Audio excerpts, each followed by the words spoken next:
Okay,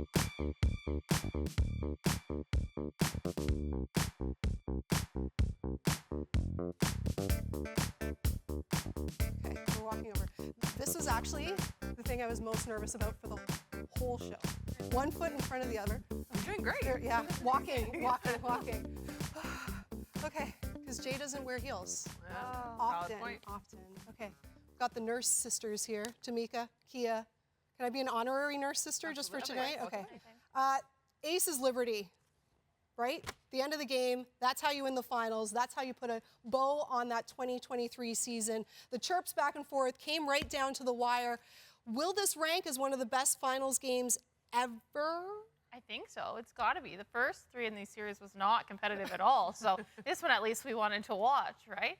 But it was a great game between these two teams. You know, Las Vegas starts, 2 starters down, and the Liberty up by 11, and you think they're going to run away with it. But they really battled back in this series. And kudos to a girl like Alicia Clark, who stepped up, stepped into the role, replaced Chelsea Gray as best as she could, and, you know, really gave an Aces a chance to win this game. Well, I think a lot of people, I know a lot of people voted this Aces team out going down, especially Chelsea Gray and what she's been doing. But if you look at what they were able to do to end this game, and it was the defensive pressure, it was making the adjustments and the reads when they needed to. This was a game that went very much back and forth, and playing against New York in New York City is extremely hard because their fan base is incredible, right? They had a sold-out arena, and the momentum really was swinging towards the Liberty way. The Aces never gave up. It was all about the heart, the chemistry, and the unselfishness of the team that came through. And like you said, Alicia Clark, Sydney Colson, everybody who hadn't really played many minutes stepped up and did what they needed to do to get a championship today. It got very quiet in Brooklyn very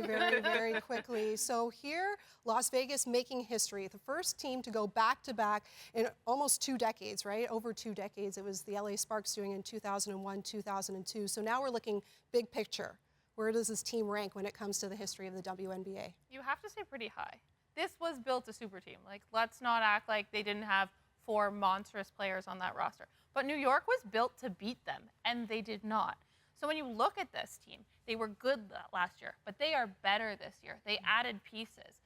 They battled and practiced every day. They were really prepared for this. And to win this championship, losing 2 starters, when everyone counted you out, I think you have to give them their credit. Well, absolutely, and they talked about it all season long with the media. They didn't want to be considered a super team because they'd only won the 1 championship. I think now when you add this back-to-back, it does give you more of a reason to say we are a super team. And remember, this is a team that also had Candace Parker, who wasn't able to play for majority of the season. So what we saw was a team that battled from resilience. It was a team that had people step up. A Jackie Young stepped up into a really nice starring role for this team as well.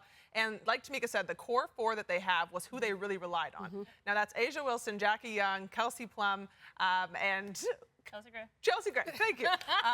Got it. Those assist, 4, a good assist. Those 4 are all back for next season, right? And that's really, you're building that core that was built through the draft, and this is a team that will be dangerous again, looking to go for a three-peat. Well, let's talk about one of those 4 core. Asia Wilson, you know, didn't win the regular season MVP. It was Brianna Stewart getting the honors there. But putting that all aside here, do you think Wilson's the best player on the planet right now?